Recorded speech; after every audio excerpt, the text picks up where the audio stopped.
Hello, parents. Welcome to sixth grade language arts.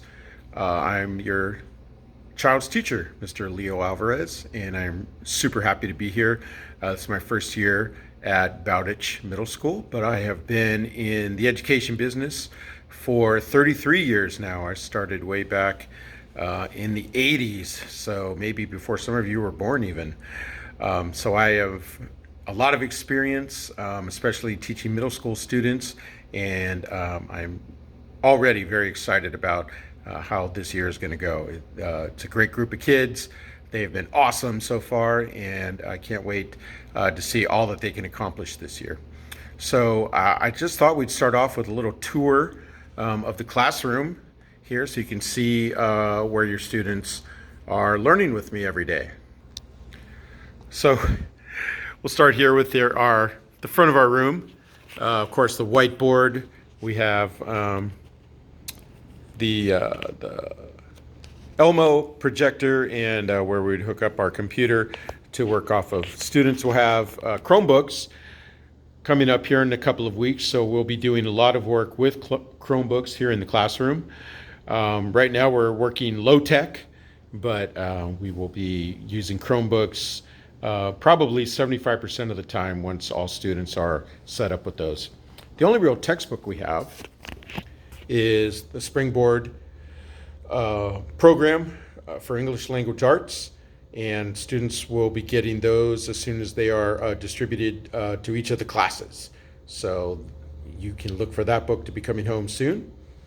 Currently, as a class, we are reading Ready Player One. I am reading it to the class. And a lot of them have already read the book or seen the movie, so it's a review. For a lot of them, they have not heard it at all. So it's a great book, great movie as well, and I'm excited to share that with them. So let me continue around the classroom here. I will typically have a goal for every day. Today's goal, I'm recording this on Monday, August 16th. So today's goal was to do a journal write. Students have a choice of writing whatever they want, or if they can't think of anything, they can use my journal prompt. And today it was, if I were in charge of Bowditch, I'd what? So they could do that as well. And then they were also working on the edit of a poem that they were writing last week and continuing this week. So you may have seen those at home as well. So that's our goals board, and we refer to that every day. Homework is typically posted on this next whiteboard here. So like tonight, Monday night, students are finishing the revision of If They Were in Charge of the World. They also need to join Google Classroom if they haven't done that already. They got the invite. So that's our homework board. Haven't figured out what I'm doing with this whiteboard yet, so it is just literally a blank slate. You notice I do have a lot of chart stands around the room. I have one here, I have one back over there. I use a lot of chart paper throughout the year, so I need chart stands. So I'm just waiting for my chart paper to come in, and then we will be making good use of those. You can see our classroom set up here, where you're set up for 32 students. We don't have that many. The biggest class is 28 in first and second period. We have 27 students in third and fourth period, and 25 enrolled in fifth and sixth period. So I have more than enough seats. Once our enrollment is finalized, I may take out a couple table groups just to give us a little bit more space here in our classroom.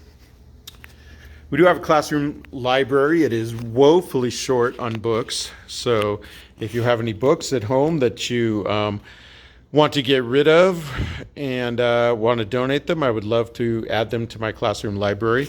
So these are just some of the books. I still have a lot of books in storage as well. So we will beef up our classroom library as we go.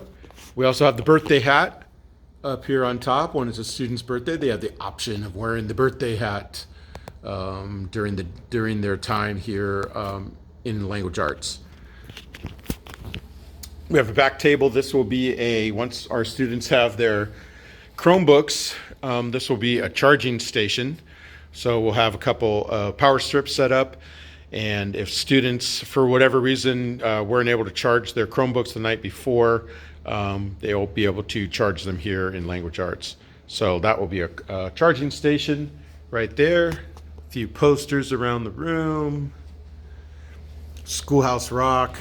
They don't remember that, but Schoolhouse Rock was awesome. We'll be watching a few Schoolhouse Rock videos throughout the year. I do have again, it's not set up yet, but I do have a shelf back here that will have some games. I am a firm believer in teaching through games and puzzles and things that stimulate the mind, of course.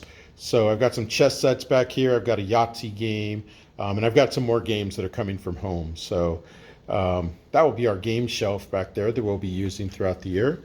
I've got a small school supply station here with glue sticks and scissors and rulers, and I've got some extra pencils and paper there, and a few extra notebooks and things like that. So I kind of keep those.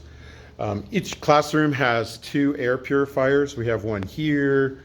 We have one on the other side of the room. So during the ongoing pandemic, all the classrooms have air purifiers, and we have those running throughout the day. So that helps out a lot. On the last wall here, we have some blank bulletin board paper. Those will be filled in as students complete assignments for me and projects.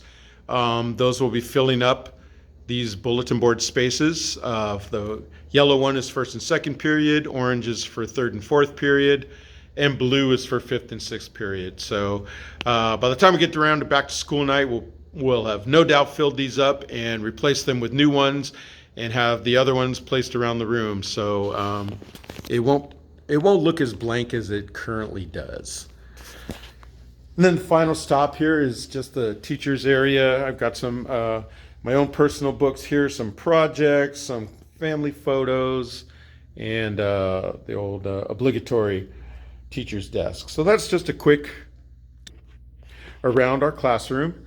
We are room 15 here at school, and I wish we were able to do the back to school night in person, but that should be coming hopefully next year, and this will all be over, and we'll be able to return to a little semblance of normalcy. But until then, this is the best we can do.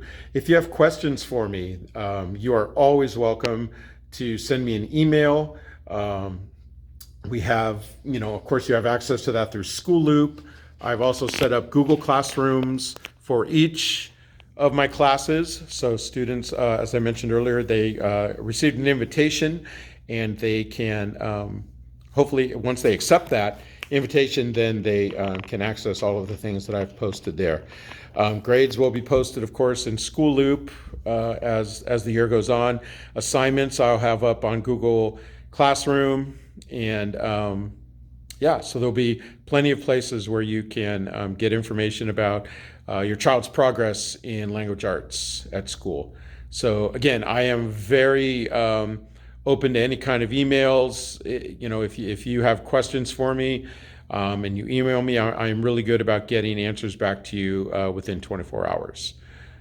So thank you very much. If you have any questions, again, shoot me an email. Thanks so much. Go Buccaneers.